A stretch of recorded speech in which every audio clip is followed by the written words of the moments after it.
2025年、26年何か起きませんかってことを聞いてみたんですよ。そしたら、大きい津波は来て、だいぶ大きいこの災害になるんではないかっていうようなことはありますよね。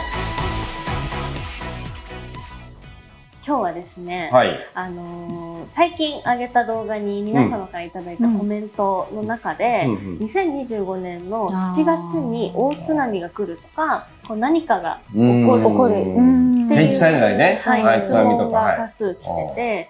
て、はじめまして、スピリチュアル大好きで拝見させていただいてます。最近 YouTube で2025年7月に何かが起きる、水爆が起きると言われてますが、どうなのでしょうかとか、そうですね。2025年に7月に地図が変わるくらいの津波が来ると言い始めてたりとか、今のままでは2025年に日本人が0人になってしまうと言われてたりとかするらしくて。いろんな都市伝説と言われるね。はい。はるさんの見解はどうでしょうかっていう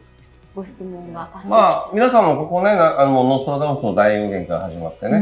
来年どうなる、10年後どうなるっていうのをね、ずっと繰り返してきて、まあ何もなかったっていうことがね、わかるように、まあ、都市伝説というよりはそういう話題ですよね。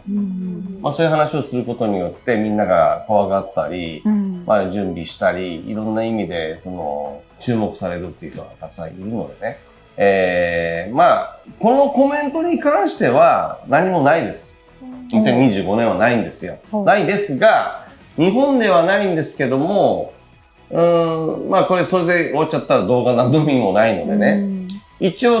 僕らも言える範囲っていうか何でもかんでも喋れないんですけども、他のじゃあ国々ではここ2025年、26年何か起きませんかってことを聞いてみたんですよ。僕の情報筋に。そしたら映像で見せたんですけども、インドネシア、それからインドとかってこっち側ですよね。この辺りの方にも津波が来るし、太平洋側で言うと、ペルーあたりにも大きい津波は来て、だいぶ大きいこの災害になるんではないかっていうようなことはありますよね。それは日本には直接影響はない？ないです。はい。漫画でもあったじゃないですか。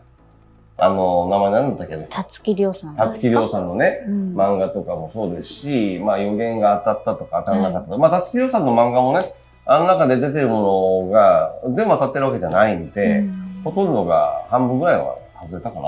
な。いずれにしてもそれは、言ったもん勝ちじゃないですけど、いろいろこうね、書いちゃって当たったとか、外れたとかって話になりますが、なんでじゃあ例えばその津波が起きるかとかね、じゃあどうしてその津波が起きるんだっていうことの方に注目した方がいいですよね。それ地震なのか、それともじゃあ、南海トラフもあるし、関東の方にも来るんじゃないかとかって言われてるしね、富士山もあるし、いろんな面でのその天地災害に対してどうなんだはわかるんですよ。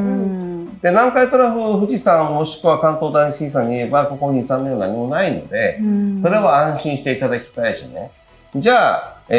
の間のような311のような、いわゆるそういう地震による津波っていうのも僕の中では感じないので、安心していいと思うんです。ただ、世界のあちらこちら、今言ったように太平洋側で言うと、僕の見えた映像ではペルー、それから地中海側、そしてインドネシアの方は、何らかの大きい津波は来てる様子は見えますね。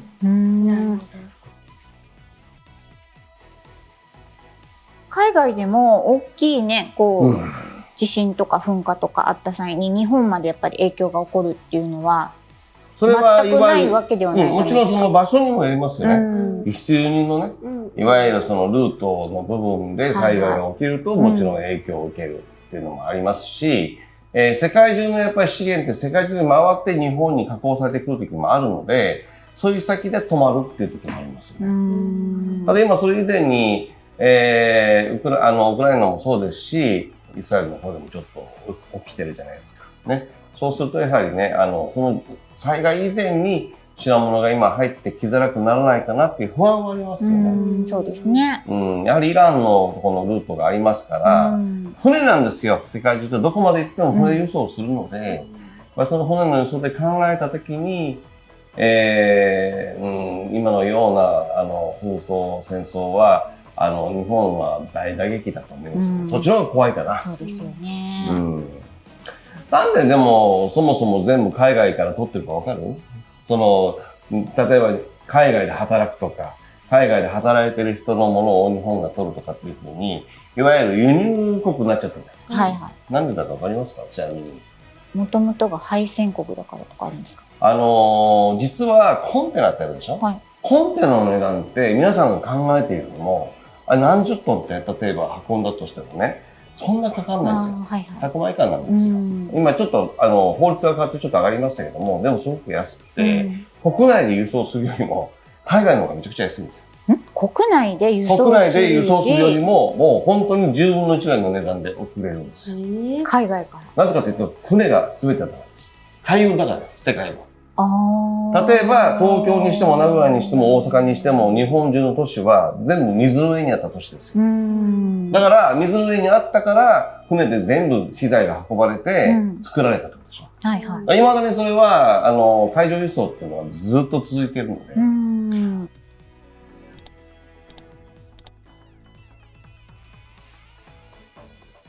だからやはり皆さんが災害を気にするのであれば、その海上ルートで、どんな風に海を使ってね、自分たちのものが入ってきてるのか、っていうことは考えた方がいいし、飛行機のルートよりは全部海なので。なるほどね。はい。だから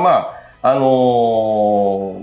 分たちの国がどの国からどういうものを輸出して輸入してってことは、ちょっと勉強した方がいいかもしれませんね。もし本当にそういう災害が怖いのであれば、僕はそういうところをもっと具体的にしていく方がいいと思います。何月の何日がどうとかね、何年何月とかっていう心配をずっともう漠然とさせられるよりは、その不安感を取っていくためにもお勉強しながら少しずつやっぱり自分で情報を入れていかないとね、もう人から知識だけもらっても、その知識に振り回されちゃいますから、やっぱり知識をちゃんとね、こう形付けていくのが教養なので、そういうところもそろそろみんなやっていくと、その怖いっていうことに振り回されなくなるかなっていう。確かにそうですね。私たち知識だけはね、いっぱい来るんですよね。だけどそれが全部点ですから、その点の知識をいかに自分でストーリー仕立てにして、内容にしてね、こういうものなんだっていうふうに理解すると教養になるので、そうなってくると、それはそうだよね、とか、そういうふうに言われても、でも、これはこうやれば大丈夫じゃないのっていうふうに自分の中で返しができてくるんで、怖がるのではなくて、ちょっとお勉強してね、教養にしていくといいし、それでも避けられないものも多分あると思うんですよ。例えば富士山は必ず噴火するんですよ。それはもう絶対します。っていうのは、どうしても活火山なんで、溜まってるエネルギーがいつかこうバーンってなるのは間違いないし、南海トラフもいずれはずれるんですよ。それはそうですから逆に、じゃあそれを受け入れた上で、じゃあそうなった時に自分たちはどういうふうにその災害を回避するかとかね。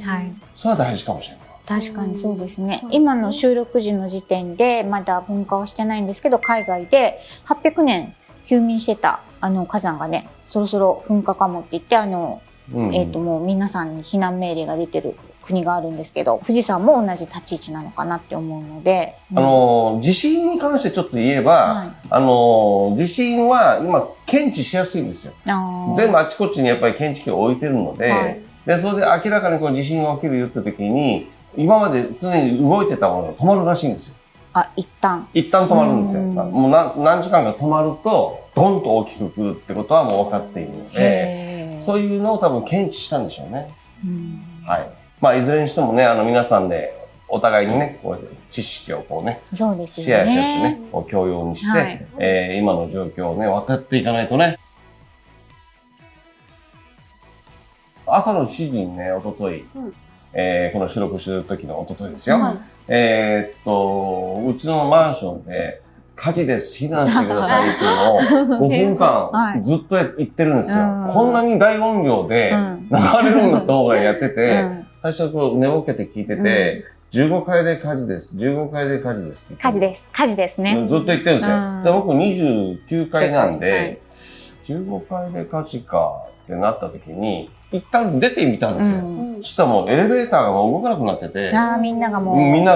ってて、で、ずっと火事です、火事ですって言って、消防車も来ないし、外見てて煙が出てないから、そのまま寝ちゃったんですよ。不謹慎ですけど。っていうのは、15階で火事で、30階建ての建物がね。で、あのぐらいの騒ぎでっていうふうになった時に、いや、これは誤報でしょうねっていうのは、まあ想像つくんですよね。もしかしたらこれ不謹慎って言うかもしれませんが、この動画の中で僕説明してるからあれですけども、大概わかります。これは明らかに火事が起きてるなっていう時と、これは誤報だよっていうのありません？でそういうのも、やはりまあもちろん全然言うことからダメですけど、自分なりに考えていかないと、あれ、降りた人たち多分1時間帰ってませんよ。すごい数になってたんで。でも私たちもね、ちょうど藤沢にいる頃に、ワンちゃんもいるじゃないですか。だから12階なんですけど、火事です、火事です、始まりました。前後にこう窓があって、両方ベランダ出て、全く匂いもしない。で、もう、エレベーターその時点で止まるんですよ。階段でしかこう降りていけないわけじゃないですか。ってなった時に、まさに不謹慎ですけど、これはきっと誤報だと思って、実際本当に降りずに、でも何分後かに誤報でしたみたいなことになったんですけど。焦らずにね、ちゃんと状況を見全部誤報ってわけじゃないですからね。そうそうそう。情報をちゃんと見極める力ってことですよね。でも、そうなった時に、いざ、そうなった時に、どこに行けば、こうちゃんと避難ができるんだろうっていうのは考えて、そこから私は多分すごく備蓄とか備えっていうところに気を使うようになりましたね。災害のアラートもそうですしね。そうです、そうです。含めて。いずれにしても皆さん、そういう災害に関してはね、皆さんの方でもうちょっとね、意識を高めて、知識を共有してね、お互いに自分たちの生活を守っていきましょう。